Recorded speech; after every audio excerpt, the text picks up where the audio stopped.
그래도 쉬지 않고 매일같이 법문을 합니다. 정말 저는 거기서 정말 많은 걸 배웠고, 지난 시간에 아마 제가 거기서 공부하고 배우고 깨우친 것을 여러분들께 말씀드렸습니다. 근데 거기도 보면 고민이 젊은 사람들이 없다는 게 고민이에요. 거기도 할아버지 할머니. 근데 이제 최고령 할아버지 한 분이 저하고 이제 아주 친해지게 됐는데, 그분 연세가 83이에요. 83인데 허리가 약간 굽었는데도 불구하고 매일같이 오세요. 근데 그분은 그 연세 되니까 이제 하실 일은 없지 않습니까? 그래서 이제 매일 우리 그 법회도 오고 교류관도 오시고, 또 이제 큰 절에서 또 아침에도 하고, 이제 그 절하고 이제 회관하고 두 개 합해가지고 하루에 3번 하니까요. 법회를 이어는 그 3번을 다 다니는 겁니다. 예. 그런데 그 법회에 이제 모셔지는 스님들, 법사님들은 전국에서 와요. 홋카이도에서도 옵니다. 비행기 타고 오시면은 이제 한 3일 정도 하시고 가세요. 예, 그래서 많은 분들 만나고 했습니다. 제가 이런 말씀 드리는 건 우리 직원 선생님이 오늘따라 원장 스님 오신다는데 오늘따라 사람이 적다고 그렇게 얘기해서 제가 6명 법회도 내가 경험해보았노라고, 그 6명보다는 헐 많지 않냐고 그러고 왔습니다. 자, 오늘은 역시 우리가 건진의 노래를 할 차례인데, 오늘은 불건진의 노래를 해야 하겠습니다. 짝수 주기 때문에 건진 하세라 하지 말고 건진 마세로 하자. 건진 마세로 하자. 제가 들었는데 그 TV에 어떤 프로그램에 나와서 그 골목식당이라는 프로그램 있지 않습니까? 그래서 젊은 창업자 식당 창업에 하시는 분들 지도해주는 그분이 국회 국정감사에 정인으로 나와가지고 그런 말씀을 했다 그러네요. 그 식당 좀 안 차렸으면 좋겠다고. 그게 안 차렸으면 좋겠다 하는 말이 굉장히 부정적인 말이잖아요. 차리지 말았으면 좋겠다. 근데 이 속내는 뭐겠습니까? 속 생각까지 정말 젊은 창업자들이 창업 안 했으면 좋겠다, 이런 뜻은 아니겠죠. 제대로 준비를 하고 제대로 수행을 해서 하라는 얘기겠죠. 그죠? 그러니까 안 차렸으면 좋겠다 하는 것하고 그걸 액면 그대로 받아들여서 차리지 마자. 왜 우리 취업도 안 되는 상황에서 창업하려는 걸 하지 마라 그러지? 이렇게 욕한다 그러면 그건 굉장히 어리석은 것 아니겠습니까? 그죠? 그 속내를 우리가 캐치해야 되겠다. 뜻을 부처님께서도 말에 의지하지 말고 뜻에 의지하라고 그랬으니까 그 뜻을 봐야 되지 않느냐, 이런 생각을 합니다. 거기 이제 수행 시대라 그래요. 수행 시대. 그 라면 가게를 차리기 전에 돈 있다고 라면 가게를 차리면 안 되는 거죠. 당연히 라면 끓이는 법부터 시작해가지고 제대로 배워야 된다, 이런 얘기예요. 그 라면 가게에 취직을 해가지고 좀 배워야 되는데, 그러니까 사부님으로 모시고 배우는 거죠. 이거를 수행시대라 그래요, 일본 사람들은. 그러니까 이제 절에서 수행하는 거를 그다 그대로 갖다 붙이는 거예요. 특히 선종사원에서 수행하는 거를 갖다 붙여서 하는 말입니다. 말이. 일본 라면에 대해서 우리나라에 번역된 책들이 몇 권 있거든요. 읽어보면 전부 다 수행이라는 말을 써요. 라면집을 오픈하기 전에 자기가 기존의 라면 가게로 유명한, 돈 많이 벌고 사람 많이 오는 그 가게 사장님한테 가서 제자로 받아주세요. 제가 여기서 좀 배우고 익혀서 나중에 독립해 가겠습니다. 그러면은 좋다. 그러면 이제 청소부터 시작해가지고 그런 걸 다 배우는, 이걸 수행시대라 그래요. 진짜로. 그러니까 수행을 거쳐가지고 장사를 시작해라, 이런 얘기. 그죠? 그분 뜻이 그러니까 우리 뜻도 건진 마세라는 말이 건진하지 마자 이런 뜻으로 알아들으면 안 돼. 건진을 해야 되는데 건진함이 없이 해야 되겠다. 건진하는 듯 하게 하지 말고 건진 안 하는 것처럼 해서 하는 것이 진실한 건진이다. 이런 뜻에서 건진의 노래 속에 있는 또 하나의 노래가 있다. 그것은 불건진의 노래다. 건진하지 않는 노래다 라고 해서 한 글자씩만 바꾸어서 읽는 거예요. 건진 마세. 그래서 홀수주에는 우리가 건진의 노래, 건진 하세로 읽고 오늘같이 짝수주에는 건진 마세로 읽는 겁니다. 자, 건진의 노래 혹은 88칙명가 건진하세 건진하세 석가열애 건진하세 나무아미타불 건진하세 건진하세 세자제왕 나무아미타불 건진하세 건진하세 법장보살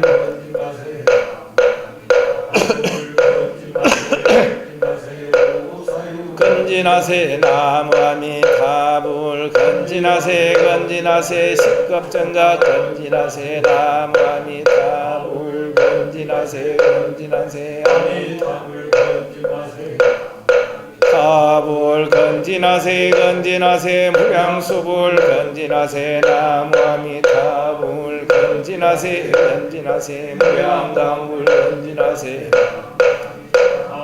건진하세 건진하세 48원 건진하세 나무아미타불 건진하세 건진하세 78원 건진하세 나무아미타불 신여왕생 건진하세 나무아미타불 건진하세 건진하세 연불왕생 건진하세 나무아미타불 건진하세 지심신요 건진하세 나무아미타불 건진하세 건진하세 내지신념 건진하세 나무아미타불 건진하세 건진하세 일념왕생 건진하세 나무아미타불 건진하세 건진하세 절대왕생 아미타불 건진하세 건진하세 건능보살 건진하세 나무아미타불 건진하세 세지보살 건진하세 나무아미타불 건진하세 건진하세 극락세계 건진하세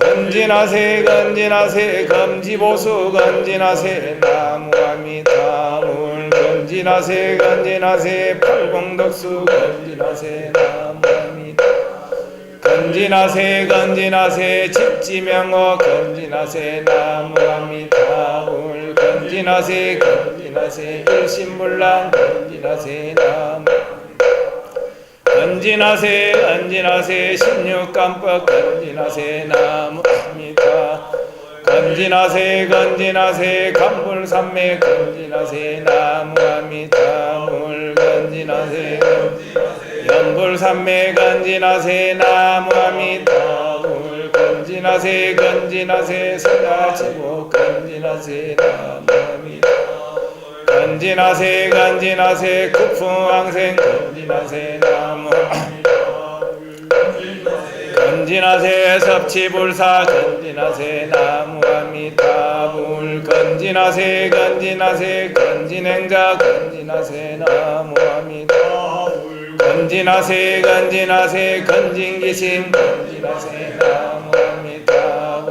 건진하세 건진하세 나무아미타불 건진하세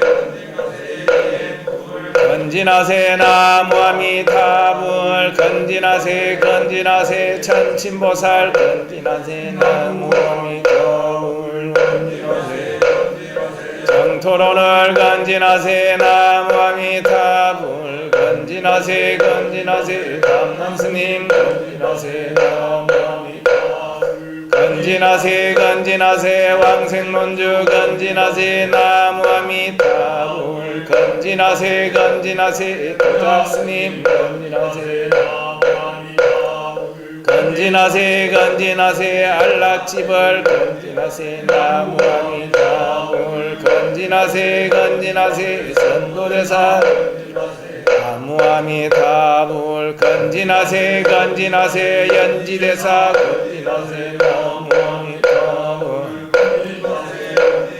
선정상수 건진하세 나무아미타불 건진하세 건진하세 연불자수 나무아미타불 건진하세 건진하세 제가 연불 건진하세 나무아미타불 건진하세 원효스님 건진하세 나무아미타불 건진하세 건진하세 아미타불 건진하세 건진하세 무게충월 건진하세 나무아미타불 무겁고 건진하세 나무아미타불 건진하세 건진하세 의상스님 나무아미타불 건진하세 건진하세 백화도량 건진하세 나무아미타불 건진하세 건진하세 원앙생각 건진하세 나무아미타불 건진하세 건진하세 제망매가 건진하세 나무아미타불 건진하세 건진하세 백월이성 건진하세 나무아미타불 건진마세 건진마세 운명선수 건진마세 나무아미타불 건진마세 건진마세 발징하상 건진마세 나무아미타불 건진마세 건진마세 등공서왕 건진마세 나무아미타불 건진마세 건진마세 연불여문 건진마세 나무아미타불 나홍화상 건진마세 나무아미타불 건진마세 건진마세 염도염궁 건진마세 나무아미타불 건진마세 건진마세 선문수업 건진마세 나무아미타불 건진마세 건진마세 나무아미타불 건진마세 건진마세 구야시승 건진마세 나무아미타불 건진마세 건진마세 건진성들 건진마세 나무아미타불 건진마세 건진마세 신성도 건진마세 나무아미타불 건진마세 건진마세 협리에토 건진마세 나무아미타불 건진마세 건구정토 건진마세 나무아미타불 건진마세 건진마세 호넨스님 나무아미타불 건진마세 건진마세 선택보는 건진마세 건진마세 건진마세 전수연불 건진마세 나무아미타불 건진마세 건진마세 신랑스님 건진마세 나무아미타불 건진마세 건진마세 탄이초를 건진마세 아미타불 건진마세 건진마세 교행신정 건진마세 나무아미타불 건진마세 건진마세 신심이봉 건진마세 나무아미타불 건진마세 건진마세 일변스님 건진마세 나무아미타불 건진마세 건진마세 연불춤을 건진마세 건진마세 60만인 건진마세 나무아미타불 건진마세 건진마세 유행상인 건진마세 나무아미타불 건진마세 건진마세 독일명호 건진마세 나무아미타불 건진마세 건진마세 안심결정 건진마세 나무아미타불 건진마세 건진마세 기법일체 건진마세 나무아미타불 건진마세 묘호인들 건진마세 나무아미타불 건진마세 건진마세 상행대비 건진마세 건진마세 건진마세 한상의 양 건진마세 나무아미타불 건진마세 건진마세 양의 유 건진마세 나무아미타불 건진마세 건진마세 정가원을 건진마세 나무아미타불 건진마세 마세. 우리 모두 건진 마세. 나무아미타.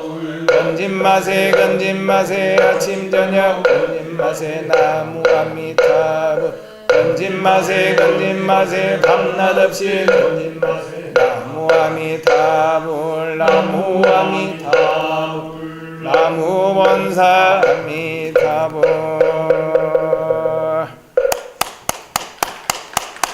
박수 한번 치십시오.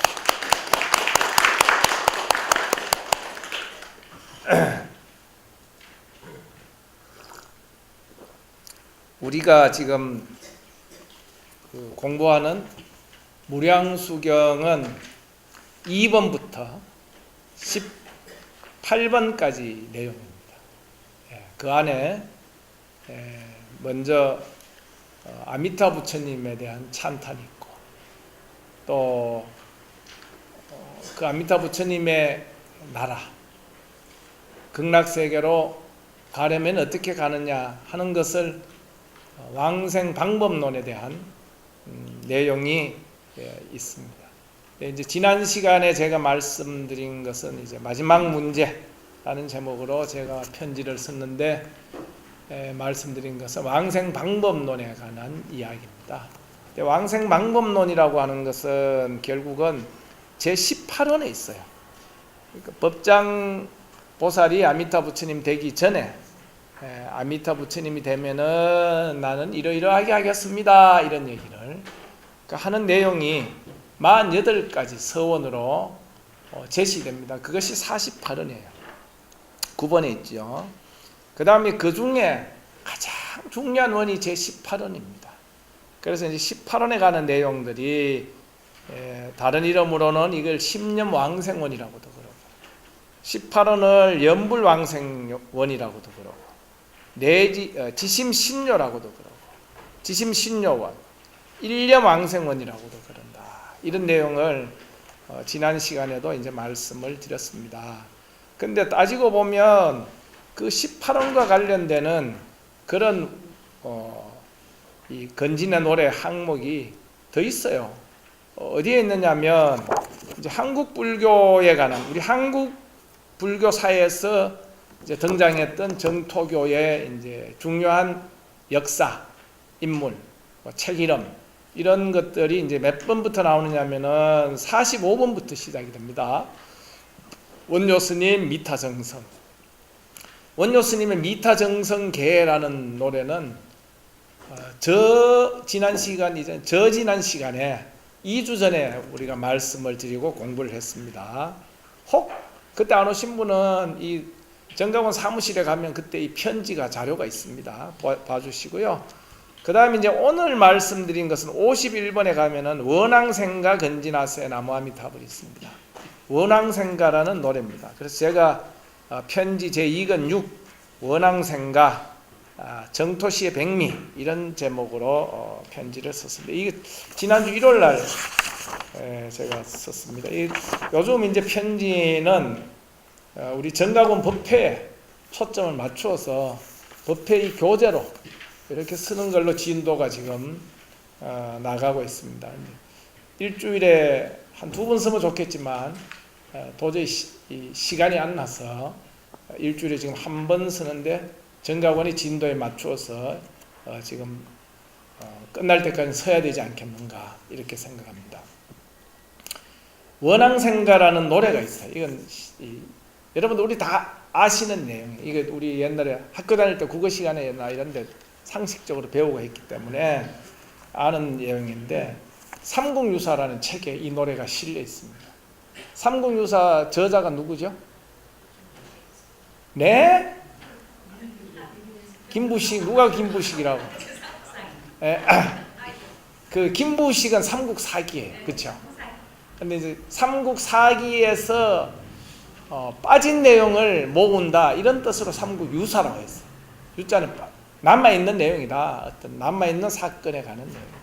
근데 삼국사기는 제가 안 읽어봤지만 듣기로는 김부식은 유학에 충실한 지식인이었고 선비였기 때문에 유학에서는 이 공자님부터가 개의한 거나 폭력적인 거 또는 어지러운 거 신기한 거 이런 거를 말하지 않았다 그래요. 자, 불어, 계령, 난신이라 이렇게 논어에 나와요.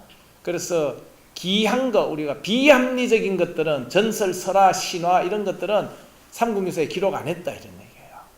그러니까 확실한 역사적 팩트만, 합리적인 이야기만 가지고 했다 이런 거예요. 그게 유교적인 정신인지도 모르겠어요.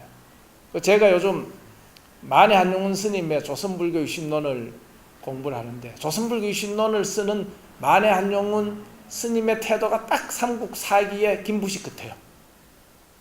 비합리적인 이야기들은 잘 배제하고 안 하려고 그래요. 다 합리적인. 근데 그게 한용운 스님의 경우에는 그 10년에 쓰는데 굉장히 선구적이죠. 1910년에 쓰시는데 이미 그때 뭐 칸트나 이런 서양 사상가들에 대한 지식도 섭취해가지고 거기다가 풀어놓고 있어요. 그러니까 굉장히 근대 정신에, 근대적인 정신에 미리 눈뜬 사람이죠. 한용운 같은 분은, 만해 스님 같은 분은. 그래서 이제 그분이 그런 이제 관점에서 바라다 볼 때 비합리적인 조선 불교를 좀 합리적으로 개혁해야 되겠다, 이런 내용들을 사실은 많이 해요. 근데 이제 지금 우리 입장에서 보면 그때 당시로는 10년대 입장에서는 상당히 그런 어떤 역할이나 이런 게 필요했겠다 싶지만, 지금 이제 와서 이래 보면은 그러면 너무 잃어버리는 얘기가 많지 않느냐라고 지적하는 학자들도 계세요. 그 이제 저는 그런 글을 읽으면서 일현 스님이 생각나요. 삼국유사의 저자가 일현이라는 스님이에요. 한일자에 자연할 때 연자예요.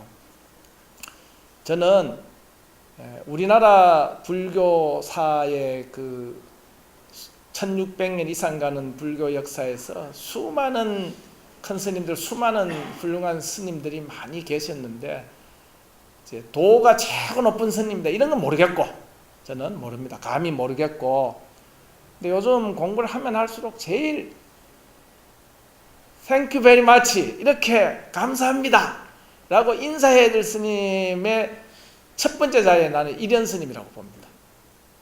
원효 스님, 우리 훌륭한 원효 스님, 우리가 미타 정성계, 뭐 무예춤, 뭐 방방곡곡 이거 다 원효 스님 건진의 노래에 지금 4분이나 나오는데요. 무예춤, 방방곡곡 이런 얘기, 미타 정성계는 도조 진울 스님이 인용하면서 전해졌지만, 이게 춤추면서 연부렸다 이런 얘기들 있잖아요. 방방곡곡 다니면서 나무꾼이나 독 짖는 사람이나 또는 사냥꾼들의 무리들에게까지도 그런 사람들도 나무불 이렇게 연부를 할 수 있도록 원효 스님이 교화를 하셨다는 얘기, 이거 우리 원효 스님한테 감동해요. 그리고 원효 스님한테 참 그런 모습을 보여줘서 너무 고맙다 싶지만, 그 이야기를 전해주신 분이 일현 스님이에요.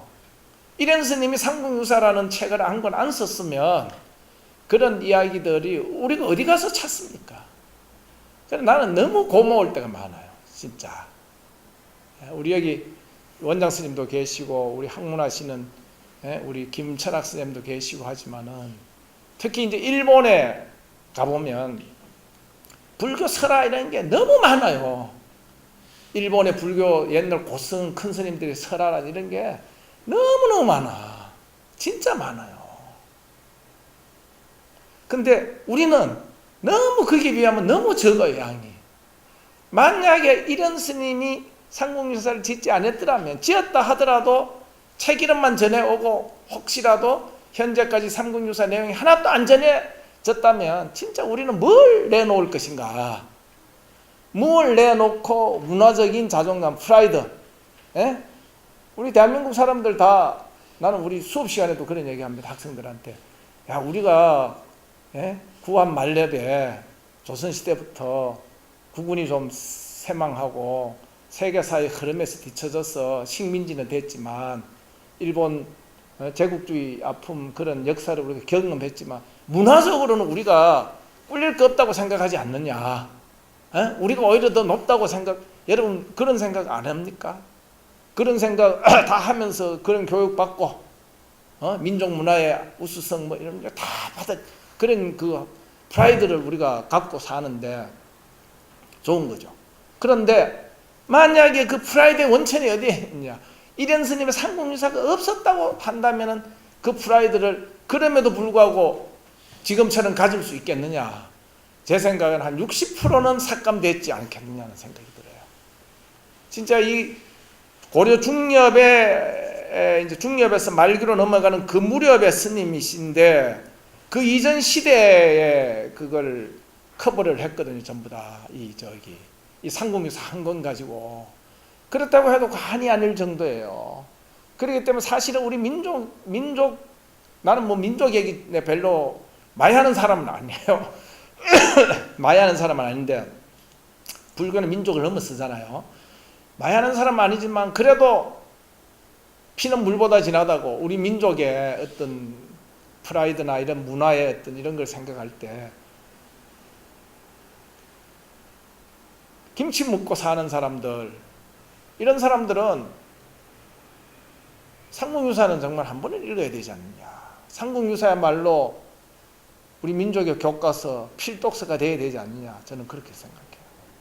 그 상공유사에 이련 스님이 이 노래를 안 전해주셨으면 이런 노래가 어디 있는지도 몰라요. 우리가 이게 향가라 그러거든요. 신라시대 때 향가인데 왜 향가라 그러냐면 향찰이라는 문자로 표기가 된 거예요. 향찰. 예? 향찰이라는 문자는 한자를 써요. 한자라는 게 음이 있고 훈이 있는데 중국에서 한자를 이해하는 방식하고 다르게 쓰는 겁니다. 한자라는 문자를 쓰는데 다르게 써가지고 우리 말을 만드는 거예요. 근데 한자만 쓰느냐면 거기다가 또 우리나라 그런 그러니까 이게 옛날에는 우리 한글이 생기기 전 아닙니까, 그죠? 그러면 한자가 있고 한글이 이제 국화문 혼용체라 그러면 예를 들면 정각원에서 이러면은 정각원은 한자가 가능해요. 그럼 정각원은 한자로 쓰면 아 이게 정각원이구나. 올바르게 깨닫는 집이다. 법당이다. 이게 이해가 돼요. 그럼 S를 어떻게 표기할 것이냐 이거예요. 그럼 S도 세종대왕이 1446년에 훈민정음 한글을 반포해 주시기 전에는 S를 쓸 수가 없어요. S라는 게 이게 조사 토입니다. 토 혹은 조사를 그러는데 이 조사를 쓰는 방식이 한자를 그대로 쓰긴 해요. 근데 애자는 무슨 애, 서자는 선역서 예를 들면 이렇게 쓰는 거예요. 그러니까 정각원에서 이러면 정각원까지는 이해가 되는데 에서 때문에 이해가 안 가는 거예요. 이런 글자 차리라는 게 그런 식으로 표기가 되어 있어요. 근데 우리 문자가 없었기 때문에 한자로만 계속 쓰면은 너무 어렵잖아요. 지식인들이나 이해하고 이러니까 한자를 빌어서 조금 쉽게 써서 지식이 조금 낮은 사람들도 이해할 수 있도록 문자를 만든 거예요. 이 문자 누가 만들었어요? 여러분 모릅니까? 그렇지요. 설총이 설총이 누굽니까? 원효 스님 아들이에요. 네, 원효 스님 아들이야. 희한해. 재밌어. 이제 이련 스님의 상국유사에 보면 원효 스님 기술에 나가시다가 설총을 이야기하기를 신라 10편의 하나라고 그랬거든요. 신라의 의진 선비 10명 베스트 10을 딱 뽑는데 그 중에 하나로 들어가 있다. 이게 설총이라는 사람. 저는 들어가고도 남는다 생각해요. 세종대왕에 버금가는 인물이거든. 근데 이 향찰 표기가 고려 중엽까지입니까? 예종 임금 때까지 향찰로 표기된 향가가 나와요. 있어요. 균여대사가 쓴 보현 10원가도 이걸로 다 표기가 되어 있잖아요. 이게 25수니까 이게 사례는 25개 밖에 안 되지만 그래도 25개의 노래를 이런 식으로 표기했다는 것 자체만으로 우리가 한글이라는 것, 세종대왕 훈민정음 이전에 우리 민족의 문자를 가졌다는 거예요. 문자 표기법을 가졌다는 거예요. 이게 대단하지 않나요, 여러분? 남한산성이라는 영화 여러분 보셨습니까? 오늘 또 얘기가 이것도 가지치기로 많이 나가는데 이 남한산성이라는 영화는 안 봤는데 저는 그 김문이라는 작가가 쓴 소설이 원작아니에요. 남한산성 소설도 보고 영화를 안 봤더라도 우리 그 얘기 다 알잖아요. 지금 송파, 삼전도 거기에서 조선의 임금이 인조가 그 겨울에 얼음 한강의 그 얼음장 위에서 청나라 장수 앞에 머리를 9번 찧으면서 항복의 예를 표했습니다. 청나라 침략을 2번 받고 일본 침략을 2번 받고 얼마 지나지 않아서 병자호란 정묘회란 나왔잖아요. 남한산성으로 도망갔다가 결국은 망했죠. 그래서 항복하는데 그 이야기를 이제 김문이라는 작가가 얼마나 멋들어진 문체로 쓴지 몰라요. 저는 소설을 읽고 영화는 안 봤습니다만 그 영화도 이제 사람들한테 많이 읽혔는데 저는 이제 그런 생각해요. 제가 한 10여 년 전에 중국 여행을 가가지고 북경에 자금성을 탁 보니 자금성이 청나라 궁전 아니에요. 어마어마합니다. 자금성을 보는데 여러분도 많이 가보셨겠지만 조선족 가이드하는 그 친구한테 물어봤어요. 만주어가 지금 중국에서 어느 만큼 이게 쓰이고 유통되고 있습니까? 이러니까 그때 당시로 만주어 할 줄 아는 중국 사람이 만주족이 전부 다 중국 백성이 차이니즈가 돼 있잖아요. 중국 사람이 중국어론이 돼 있거든. 다 중국 사람이 돼 있어요.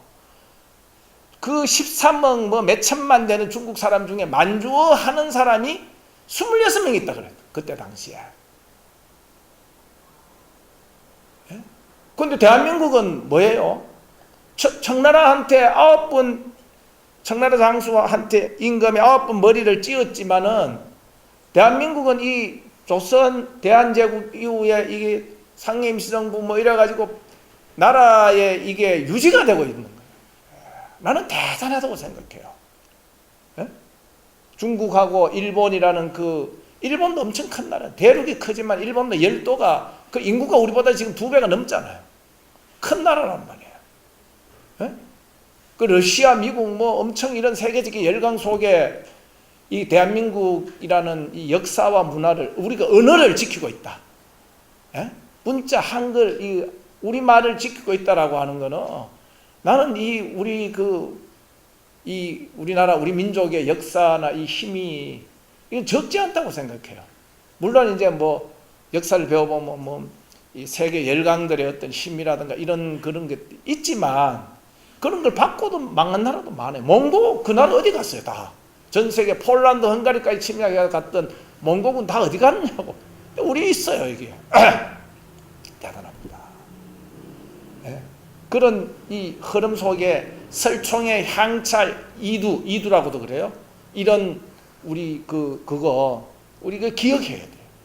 이런 스님이 바로 그런 몽고족의 침입 이후죠. 그런 아주 어려운 상황 속에서 어려운 민족사의 순환의 시대에 이런 상봉유사 같은 작품을 한 거예요. 그래서 이거를 우리가 깊이 연구하고 읽고 또 거기서 뭔가를 끄집어내고 이래야 되는 거예요. 그 중에 원앙생가라는 노래가 있습니다. 이 원앙생가라는 노래는 왕생을 원합니다 이런 노래예요. 이거 그러니까 이게 향찰은 우리는 못 읽는 겁니다. 국어학자들만이 전문적으로 연구한 사람이에요. 이 연구를 일제시대 때부터 했는데 오구라 신페이라는 일본인 학자가 최초로 향가 해독, 암흑문서 해독하듯이 해독을 내놨어. 양주동 박사가 우리 동국대 교수님 했던 양주동 박사가 오구라 신페이 해석이 잘못된 게 많습니다 하면서 향가 해석을 또 내놨어요. 그 이후에 향가 해석을 국어학자들이 지금까지 연구해 오는데 이거는 어느 국어학자 선생님 한 분의 번역을 선택적으로 읽을 수밖에 없어요. 저는 직접 번역할 그게 안 됩니다. 자, 한번 볼게요.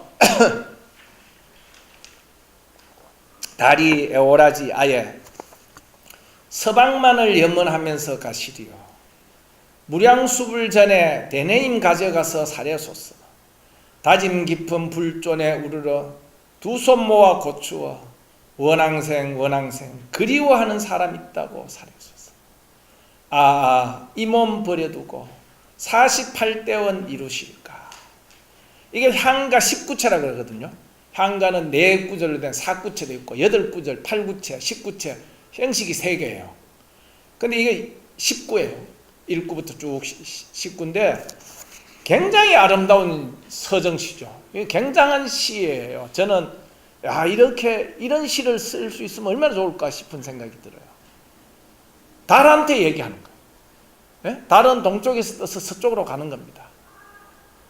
직접 아미타 부처님한테 아미타 부처님 저는 왕생 극락하고 싶거든요. 저를 데리고 가주세요. 이러면 이게 시가 안 돼요. 그건 기도문이죠. 유명한 시인들도 시라고 쓰는 것 중에 보면 기도문인 거 있어요. 그거는 시가 아니에요. 시는 이렇게 쓰는 게 시예요. 달한테 얘기하는 거예요. 달은 뭐예요? 동쪽에서 떠서 서쪽까지 가니까 서쪽 가서 아미타 부처님을 만날 것이다. 서방은 극락세계 아닙니까? 그죠? 서방 극락세계에 가시면은 아미타 부처님을 만난다. 달이 메신저예요. 달에게 부탁하는 거예요. 뭐를 부탁합니까? 가거든 이렇게 이야기해달라는 거예요. 무량수불 전에 부처님 무량수불 아미타불 앞에서 다음과 같은 대내임 서원을 세우는 서원을 세우는 사람이 있으니까 이 서원을 가져가서 내가 하는 이런 이야기를 달아 네가 좀 가져가 가지고 무량수불한테 아미타 부처님한테 전해다오 이런. 그 전해주는 내용이 뭐냐? 네 구절이죠. 다짐 깊은 불존에 우르러 두 손 모아 고추어 원앙생 원앙생 그리워하는 사람이 있다고. 제 생각에는 원앙생 원앙생 이렇게 하지는 않았을 거로 생각합니다. 실제로는 나무아미타불 나무아미타불 이렇게 했을 거예요. 근데 나무아미타불 나무아미타불 이게 시에 바로 들어가는 것보다 원앙생 원앙생 이게 더 좋아요. 시적 표현으로. 안 그렇습니까? 원앙생 원앙생 그리워하는 사람이 있다고. 이 기가 막히게 이 그리워하는 이 마음, 여러분 무엇을 그리워합니까? 이 그리워하는 마음. 고향에 어머니 계신 분들은 어머니를 그리워하잖아요. 근데 저처럼 불량하게도 어머니가 안 계신 사람은 그래도 엄마를 그리워하나요? 해야지. 하겠죠. 더 하게 될는지도 몰라. 근데 아미타 부처님을 그리워하는 사람이 있다고. 아미타 부처님의 세계 극락에 태어나고 싶어서 그리워하는 사람이 있다고 알려달라 이런 얘기예요. 미리 통지 좀 해달라 이런 얘기입니다. 그래 놓고 마지막 99, 19가 이게 이제 클라이맥스예요. 이 몸 버려두고 48대원 이루실까. 48대원은 지난 시간에 봤습니다마는 반드시 끝이 일정하게 끝납니다. 네? 어떻게 끝나느냐면 이러이러한 서원, 위에 세운 서원이 이루어지지 않는다면은 나는 정각을 취하지 않겠습니다. 깨달음을 얻지 않겠습니다. 부처님 되지 않겠습니다. 이렇게 얘기해요.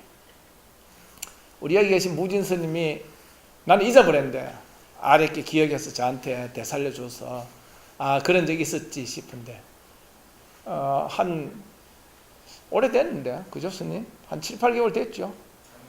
작년 겨울입니까? 작년 겨울에 이제 어느 날 제 연구실에 와서 저한테 이런 질문을 해요. 교수님, 경전에 보면은 극락세계가 꼭 서방정토 아미타 부처님의 극락만 있는 것이 아니고 동방 약사 열애의 유리강 세계도 있고 또 어느 부처님의 세계도 있고 어느 보살님 세계도 있고 많아요. 무량수경에는 210억의 부처님 세계가 있다고 그랬어요. 210억의 부처님 세계가 있는 중에 많은데 꼭 서방정토 극락세계를 하필 가야 되는 이유가 뭐냐 이렇게 물어요. 그러니까 나는 뭐라고 대답했는지 잊어버렸는데 스님 기억해 주셨는데 제가 그때 이런 비유를 했습니다. 스님 부산에서 올라왔는데 모처럼 서울 오면 서울의 지인들이나 도반 스님이나 이래 많이 있다. 어떤 친구가 어떤 도반 스님이니까 도반 스님이라고 그럽시다. 우리 절에 와서 자라. 하룻밤 내일 내려가야 돼. 볼 일이 있어서 우리 절에 와서 자라. 혹은 우리 집에 와서 주무시고 가세요. 라는 뭐 신도도 있을 수 있고 이렇게 초청하는 사람이 여럿 나와요. 근데 그러면 누구 집에 가서 자느냐 자고 갈 것이냐. 최고 친한 사람 집에 가서 보통 자겠죠. 사람들은. 그런데 어떤 친구가 이렇게 얘기한다고 합시다. 보통 사람은 우리 집에 와서 자 이렇게만 이야기하는데 어떤 사람은 우리 집에 와서 주무시고 갔어요. 만약에 우리 집에 안 오고 딴 친구 집에 가서 자면은 나는 스님하고 절교하겠습니다. 라고 이야기 그 조건을 그렇게 강력하게 걸고 넘어오면은 4사람 중에 3사람은 그냥 초청만 했는데 초청을 수락하지 않을 때의 벌칙이 이게 여기 있는 거예요. 이 여기 가지 않겠어요?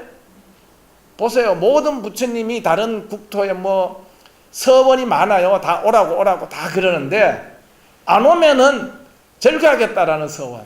이 서원이 이루어지지 않으면 나는 부처 안 되겠습니다. 이렇게 이야기하는.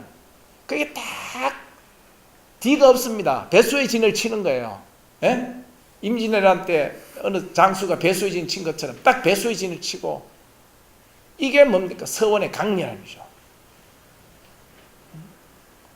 엄마 중간고사 때 이러이러한 성적을 내가 올리면 엄마 뭐 해줄 거야? 핸드폰 안 사주면 나 공부 안 할 거야. 이미 셉니다. 엄마 핸드폰 사줘. 그래 알았어. 핸드폰 안 사주면 공부 안 할 거야. 이렇게 되면은 엄마가 받는 그게 좀 더 강하지 않습니까? 그죠? 그래서 그런 식의 서원을 세워요. 근데 그런 48가지 서원이 다 이루어졌기 때문에 아미타 부처님이 됐다 그러거든. 그죠? 근데 여기에 이 몸 버려두고 여기서 이 몸이라는 말이 여러분 동그라미 빛이 있어요. 동그라미. 이 몸. 보통 우리는 이 몸이라고 하면서 이 노래 속에 안 들어가요. 예?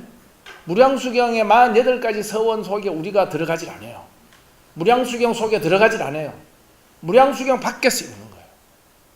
금강경을 읽으면 수보리라는 사람이 나와요. 부처님 제자인데. 수보리가 되어서 부처님하고 대화하지 않아요. 부처님하고 수보리의 대화를 옆에서 듣고 보고 수보리가 이렇게 얘기하고 부처님 이렇게 얘기했다. 이렇게 우리는 읽는 거예요. 경전을. 금강경 속에 수보리로 들어가야 되거든. 수보리가 되어가지고 수보리로 들어가서 부처님하고 대화를 해야 되는 거예요. 이거를 몸신자 읽을 독자라고 그래요. 신독. 몸으로 읽어야 돼요. 독서법이야. 근데 우리는 전부 다 그렇게 바깥에 빠져 있는 거예요. 중생무변서원도 이렇게 하잖아요. 중생이 가히 없지만 마침내 제가 다 제도하겠습니다.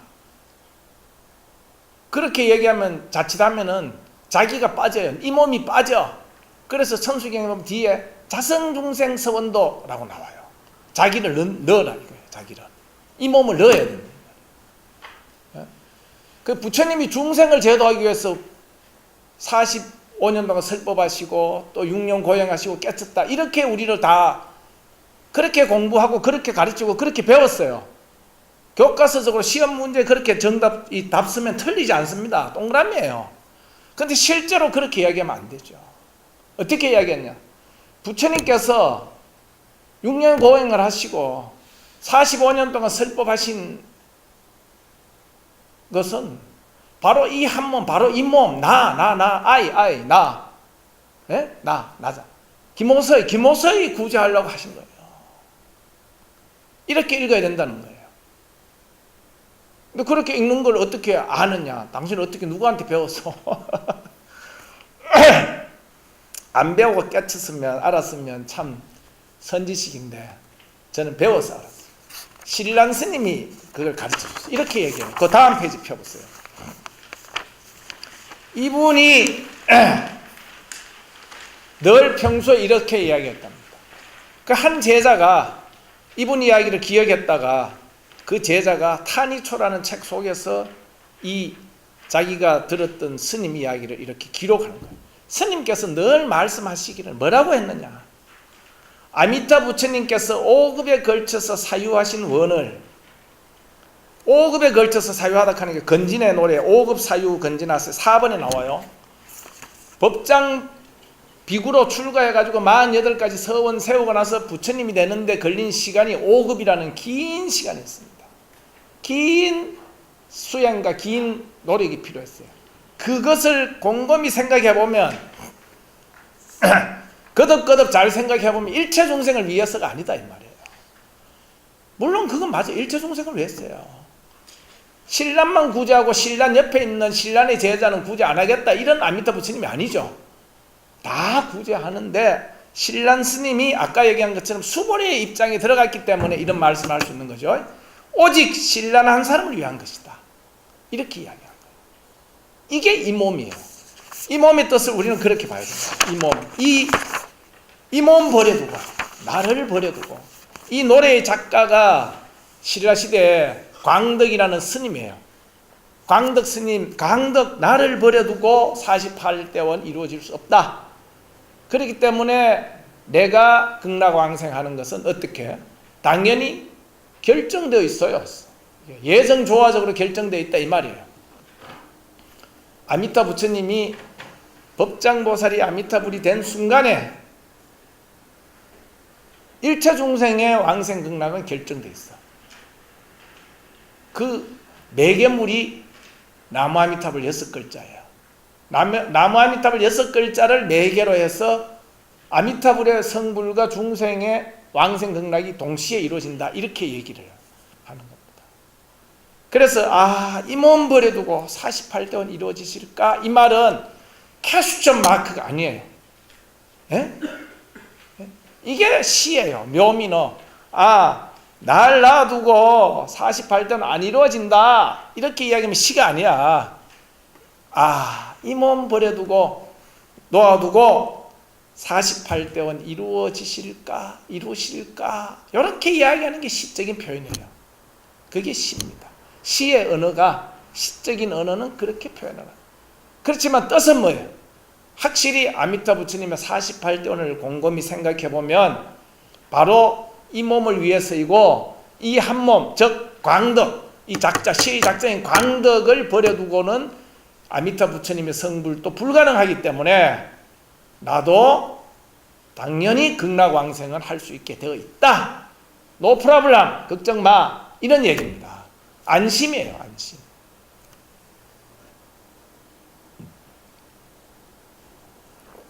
이런 안심의 경지를 안심결정이라고 해요. 그 뒤에 우리 건진의 노래에 안심결정 건진하세 79번에 나옵니다. 안심결정이란 말이 이 말이에요. 결정이란 말을 우리가 흔히 종교학에서 하는 말로는 안심인명이라고 해요. 안심인명. 마음을 편안히 하고 명을, 목숨 명자, 생명을 세우다. 종교는 뭐냐? 안심인명입니다. 우리의 죽고 사는 거, 늙고 병드는 이런 생로병사 속에서 안심을 얻는 거. 예? 안심의 가치관, 안심의 믿음을 얻는 거. 이거를 종교라고 해요. 이 노래를 지으신 분이 광덕이라고 하는 스님이에요. 삼국유사에 광덕음장이라는 이 장이 있는데, 챕터가 있는데, 원래 광덕이라는 스님하고 음장이라는 스님은 도반입니다. 둘이 약속을 했어. 자, 이제 우리가 암자 하나씩 짓고 열심히 수행을 하자.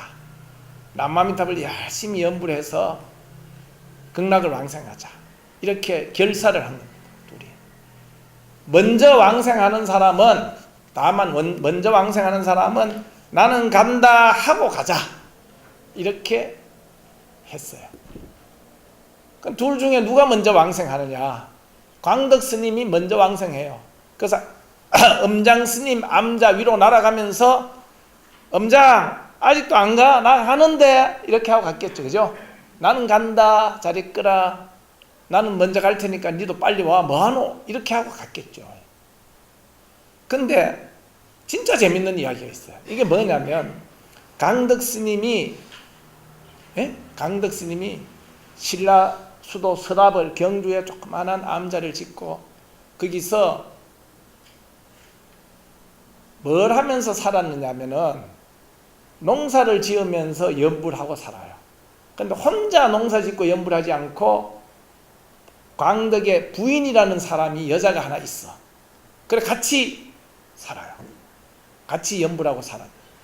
근데 음장이라는 스님은 혼자 암자에서 집신을 삼아 팔면서 살아요. 연불하면서 살았는데 음장 내 먼저 간다 하고 간 사람은 광덕 스님이에요. 그래서 음장이 가보니까 광덕이 죽은 거예요.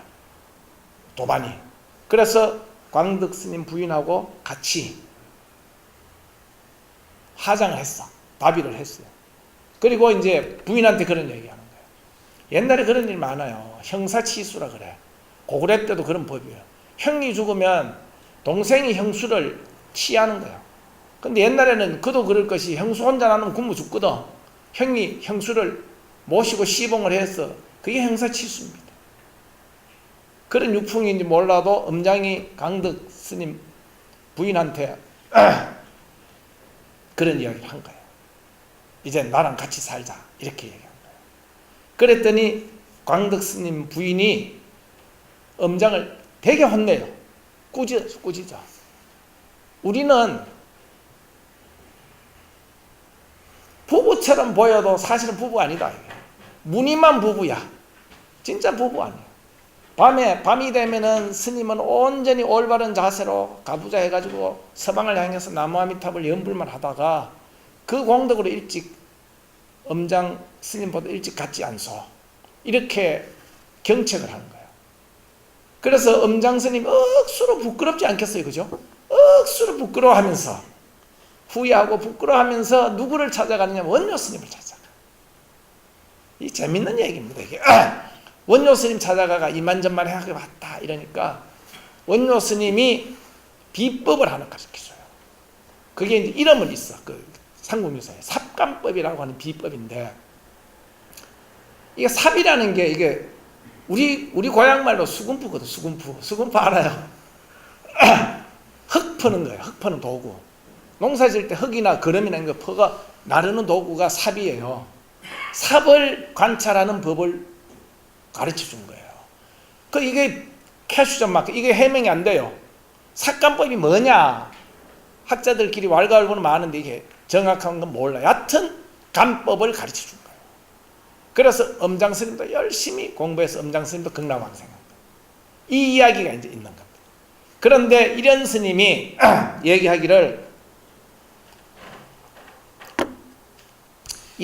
얘기하시기를 그 강덕 스님 부인은 분황사의 여종, 지금 같은 분황사 후원이나 이런 데서 일하는 보살님인데 실제로는 간세음 보살님의 하신의 하나다 이렇게 해석을 했어요. 그러니까 이 이야기도 이런 강덕 스님이 이런 이야기를 평소에 시를 적고 이렇게 노래하면서 살았습니다 라고 하는 이야기를 전해준 것은 광덕 스님 부인이겠죠. 그죠? 그래서 이제 학자들 사이에는 이 시는 강덕 스님 거냐, 강덕 스님이 작자냐, 강덕 스님 부인이 작자냐, 뭐 그런 얘기 왈가왈부 많았어요. 심지어는 원료 스님이 지은 게 아니냐, 뭐 오만 얘기 다 했는데, 지금은 국문학계에서도 광덕 스님이 지었을 것으로 대체적인 의견이 모아지고 있어요. 저도 그렇게 봅니다. 왜냐하면 극락에 왕생한 사람이 강덕이고, 먼저 왕생한 사람이 강덕이에요. 강덕 스님하고 극락에 왕생하는 사람하고 이 시에서 이 몸 버려두고 48대원 이랬을까라고 말하는 사람이 다른 인물이면 안 되죠. 같은 인물이라 해야 돼요. 그래서 저기는 아미타 부처님 무량수불이 계시고 여기는 이 몸이 있어요. 광덕이라는 이 몸이 있는데 그 사이에 다른 심부름으로 전해주는 거지, 달하고 내가 달을 보고 이런 얘기 부탁을 하지만 내가 달을 보는 거 아니에요.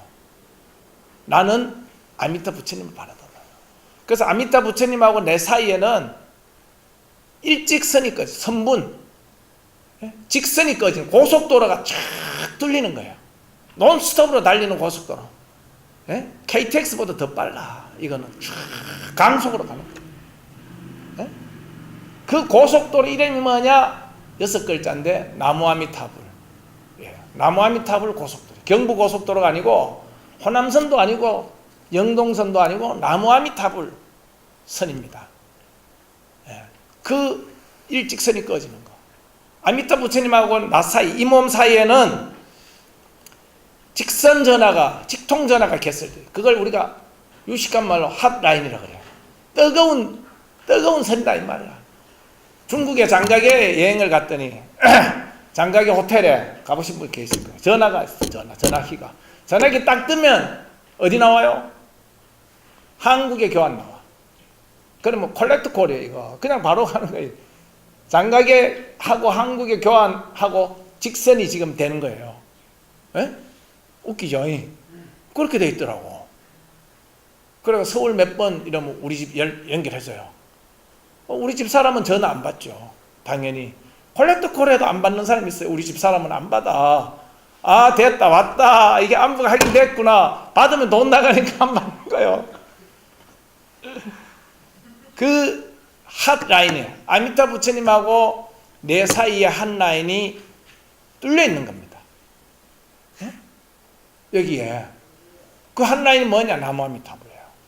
그러니까 나무아미타불 연불하는 거에 대해서 그래 당신 연불 이렇게 열심히 하니까 다음에 극락 가실 겁니다. 이렇게 주지스님이 덕담으로 해줄 수 있는 거예요. 덕담. 아 계속 열심히 연불하세요라고 덕담으로 해줄 수 있어도 진짜 연불 그만큼 하니까 당신은 극락 가네 못 가네 이거를 판결해주는 판사가 아니에요. 그 속으면 안 돼요. 그냥 덕담으로 받아들여야 되고, 실제로는 우리의 구원은 나무아미타불에 의해서 결정되어 있고 저 아미타 부처님하고 내 사이에 나무아미타불에 의해서 연결되어 있는 거예요. 인연이 다 지금 이게 만들어져요. 그래서 안심을 할 수 있는 거예요. 그렇기 때문에 이 몸 버려두고 법장보살이 아미타 부처님이 되었을 이유. 그래서 나도 반드시 극락국의 시민이다. 예? 주민등록에 이미 되어 있다. 이런 이야기예요. 그래서 이 시의 주제를 저는 안심이라고 생각합니다. 그래서 이 시 제목도 원앙생가라는 제목은 좋은 제목이 아니다. 잘못된 제목이다. 단순히 원합니다 라고 하는 차원이 아니에요. 나는 원합니다. 그리워합니다. 물론 그런 정서도 여기에 들어가 있습니다. 근데 그보다 더 결론적인 것은, 결론은 뒤에 있잖아요. 결론적인 것은 뭐예요? 나는 극락 가기로 되어 있다라는 안심인명, 안심결정가예요. 그래서 저는 이 노래를 안심가로 부릅니다. 좀 더 구체적으로 더 말하면 안심결정가, 내지 줄여서 이 노래는 안심가다. 이렇게 이해를 하는 것이 이 노래에 대한 올바른 이해다 라고 부덕부덕 세웠습니다. 어디 가서 향가 연구하는 국어국문 고전문학회라는 학회가 있어요. 예? 작년 가을에 가가지고 발표하면서 우겨서 논문을 고전문학 연구 53집에 금년에 나온 논문집에 제가 이 논문을 실었습니다. 원앙생가의 정토해석학적 이해라고 하는. 그래서 신란 스님의 그런 말씀으로부터 배워서 이 노래는 물론 원앙생, 그리움의 노래이기도 하지만 단순히 그리워하는 것은 아직은 확신이 없는 겁니다. 가고 싶은데 가고 싶습니다. 이건 확신은 없는, 가도록 되어 있다는 확신. 이 확신을 주는 안심결정가 내지는 안심가다. 이렇게 저는 보는 겁니다. 그래서 정토시라는 시의 장르가 있습니다. 내 혼자 주장하는 거예요. 있어야 된다고 생각하기 때문에 있습니다라고 얘기하는 거예요. 정토시라는 게 우리 선시 있잖아요. 불교시가 있는데 동국대학교 우리 국어국문학과 유명한데 불교시 연구 많이 하잖아요.